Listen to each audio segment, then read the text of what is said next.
je dis bonjour à l'équipe d'enquête de l'ONG Grain. Je me nomme Jules Maurice Béan. Je suis juriste de formation, mais humanitaire actuellement depuis pratiquement 10 ans dans l'ouest de la Côte d'Ivoire. Et je suis en même temps dans la chefferie, je suis le chargé de communication et porte-parole de la chefferie d'ici à Danané. Et ce matin, je donne mon avis sur la pratique de l'excision dans notre région, c'est-à-dire la région du Tonkouy, qui comporte 6 départements, dont Danané où je suis actuellement. Et c'est cette pratique-là que nous combattons depuis belle lurette, mais il y a encore des poches de résistance.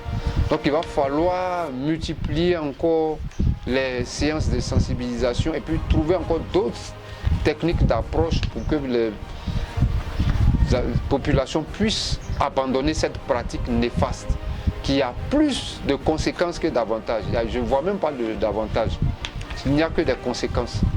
Donc c'est à tort que les gens disent que l'excision permet à la fille d'être sage, d'être soumise. C'est faux. L'excision même, ça dénature même la fille. Et à travers l'excision, vous pouvez avoir une hémorragie qui va ensuite entraîner la mort. Et vous voyez que l'excision aussi, souvent, vous avez une maladie dont on ne parle pas assez, mais les femmes vivent de façon silencieuse avec cette maladie, c'est la vésicule obstétricale, ce qu'on appelle la fistule obstétricale. Ça, c'est causé souvent par l'excision, parce que l'ablation du clitoris, ça peut entraîner une déchirure au niveau de la vessie de la fille. Donc là, il y a un risque énorme de fistule.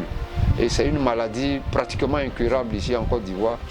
Donc vraiment, je demande à toute la population de s'impliquer dans la lutte et de trouver également, ça c'est un plaidoyer au niveau des autorités, de trouver des mesures d'accompagnement parce que l'excision ici, notre société, c'est une pratique qui est ancrée dans cette société et les exciseuses sont beaucoup respectées. C'est des femmes qui s'adonnent à cette pratique parce qu'on leur donne beaucoup d'avantages. Donc je demande aux autorités, puisqu'elles vont abandonner cette pratique-là, il faut trouver des mesures d'accompagnement. Les exciseuses, elles sont beaucoup respectées dans les villages. Donc si elles abandonnent ça, qu'est-ce qu'elles deviendront? Donc il faut trouver une occupation, peut-être que leur trouver des AGR, des activités génératrices de revenus, pour qu'elles abandonnent totalement l'excision. Parce que s'il n'y a pas d'exciseuse, il n'y aura plus d'excision. C'est parce qu'il y a des exciseuses tapis dans l'ombre que l'excision continue. Donc je demande au gouvernement, aux autorités, aux ONG que vous êtes, de serrer les coudes pour qu'on puisse enrayer totalement cette pratique-là, qui est en cours encore dans notre région malheureusement. Malheureusement, c'est déplorable. Donc je voudrais vous dire merci pour l'occasion que vous nous accordez pour nous prononcer sur cette pratique, une pratique vraiment très très dangereuse pour nos filles. Je vous remercie.